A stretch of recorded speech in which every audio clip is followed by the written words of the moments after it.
Assalamualaikum warahmatullahi wabarakatuh. Salam sejahtera bagi kita semua. Perkenalkan, nama saya Elvina Mega Faniawati, biasa dipanggil Mega. Saya mahasiswi S1 Prodi Manajemen Universitas Terbuka Yogyakarta. Yang saya hormati Ibu Atikotul Fitriah selaku tutor mata kuliah Bahasa Indonesia serta teman mahasiswa-mahasiswi Universitas Terbuka.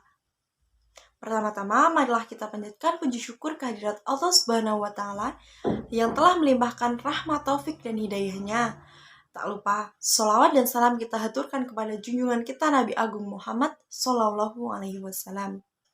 Di sini saya akan menyampaikan topik mengenai COVID-19 dengan judul Pandemi Coronavirus Disease 2019 atau yang biasa disebut COVID-19 di Indonesia.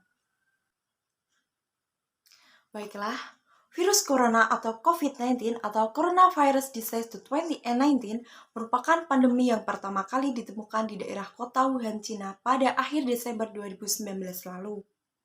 Virus ini menyebar dengan sangat cepat dan menyebar ke berbagai wilayah dan hampir seluruh dunia.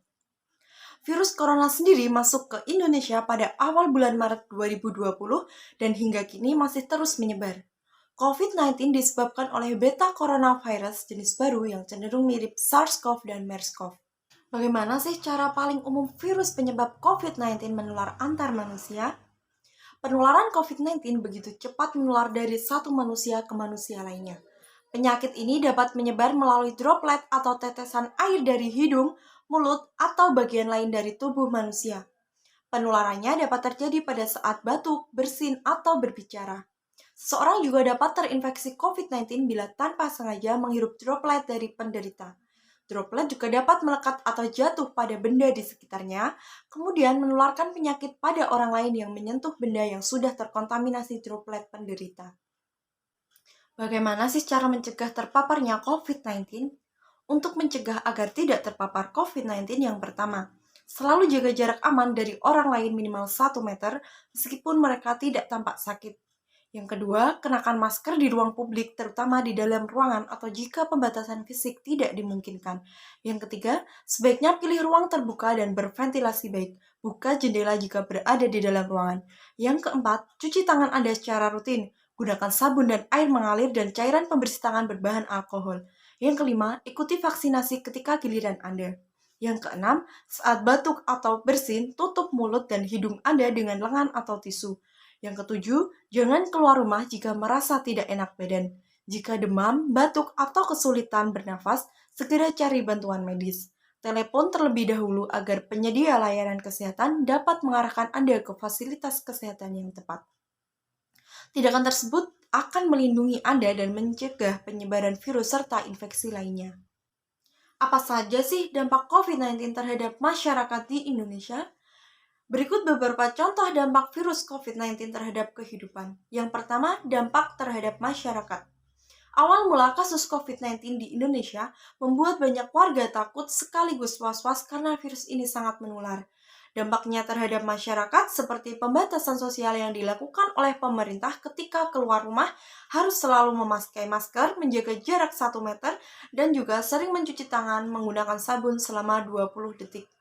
Kebiasaan baru ini harus kita terapkan untuk mengurangi penularan virus COVID-19. Yang kedua, dampak terhadap ekonomi.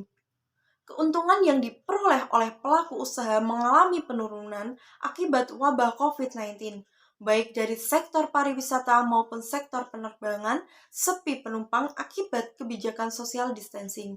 Di sektor industri pabrik, produksi juga mengalami penurunan akibat banyaknya karyawan yang di-PHK serta dipulangkan oleh perusahaan sehingga mengakibatkan banyak orang menganggur. Waralaba atau warung kecil juga diberikan kebijakan pemerintah yang biasanya buka dari jam 8 pagi sampai jam 10 malam, dikurangi jam buka dari jam 8 pagi sampai jam 3 sore. Penggunaan uang digital untuk membeli barang karena uang kertas merupakan perantara penyebaran virus COVID-19 yang mudah menular sehingga banyak orang yang menggunakan uang digital untuk menghindari penularan virus COVID-19. Yang selanjutnya, dampak terhadap pendidikan.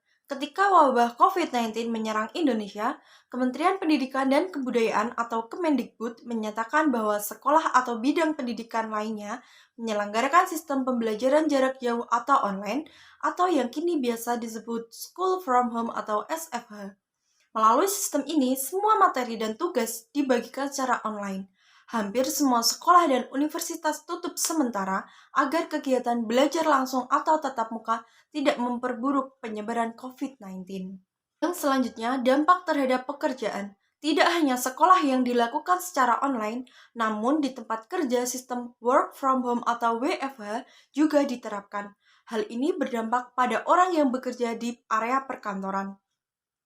Terkadang pekerja kantoran memiliki jadwal piket sehingga saat di area kerja tidak banyak orang yang berkerumun dan juga dapat memutus rantai penyebaran COVID-19. Yang selanjutnya, dampak terhadap politik. Dalam sistem pemerintahan, banyak terjadi perubahan selama pandemi akibat COVID-19. Pandemi COVID-19 telah mempengaruhi sistem politik beberapa negara yang menyebabkan penangguhan kegiatan legislatif, isolasi atau kematian beberapa politisi, dan penjadwalan ulang pemilihan karena kekhawatiran penyebaran virus COVID-19.